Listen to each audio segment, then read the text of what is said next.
look, you got busy jobs, you got families, you travel here to do the important work of understanding. I'll often have people tell me, look, I'm really not that into politics. My response to that is too damn bad. Politics is into you. And if you're not here advocating for that, if you're not here advocating for the messages, it's hard to get it done. So as a card-carrying member of my state teachers union, I feel very proud of that. I saw the other day I got attacked by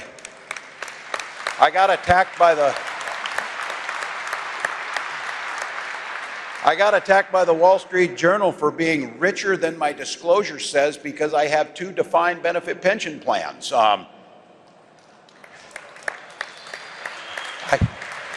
Seems like that's a little different than Google stock that was handed to you, but that's what we did. So maybe a few more of us should be dues-paying members. But I can promise you this, when Vice President Harris and I win this election, we'll have your back just like you've had ours this entire time.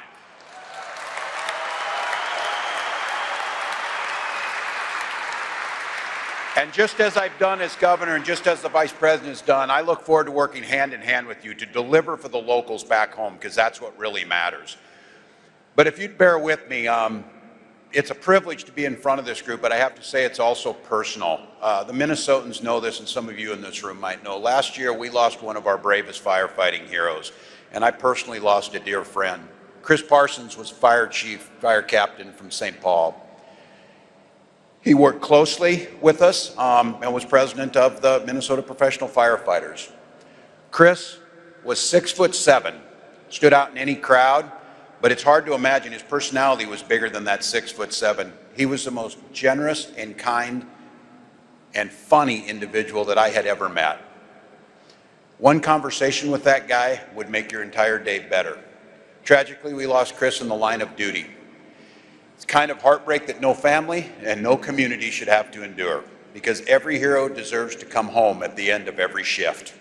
And know this, we see your noble courage. We're forever grateful to you for going above and beyond to keep all of us safe. And we're committed to building a future that you and your families deserve. As Minnesota's governor, I was proud to bolster resources for firefighter training and education, to invest in the equipment and the facilities to keep you safe, and to sign the most comprehensive fighter well-being legislation in the nation.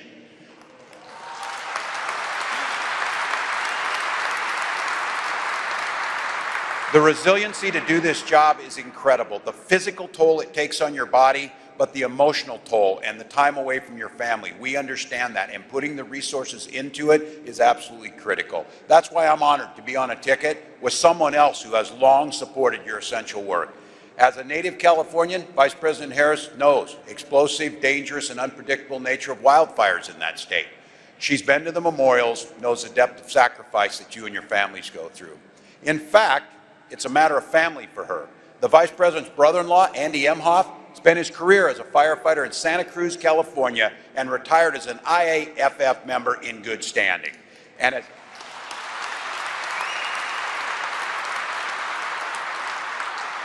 as California Attorney General, and as Frank can attest, Kamala Harris sued the big banks for mismanaging your state's pension fund.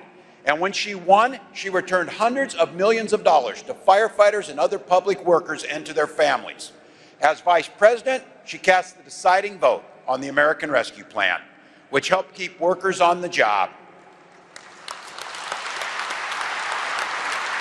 And I'll say this, it kept the public safe during the pandemic, and it let local fire departments hire, train, and retain more of the firefighters that we needed.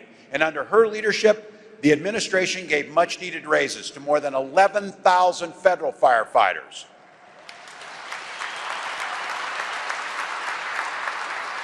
When we're in office, we'll make sure you have all the resources and protections you need to do your jobs, and your service is respected, and that you come home safe every night.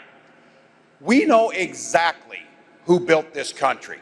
It's people like the folks in this room, firefighters, police officers, construction trades, teachers and nurses and veterans who contributed their contributions to our nations long after they got out of military service. It was you who built the middle class.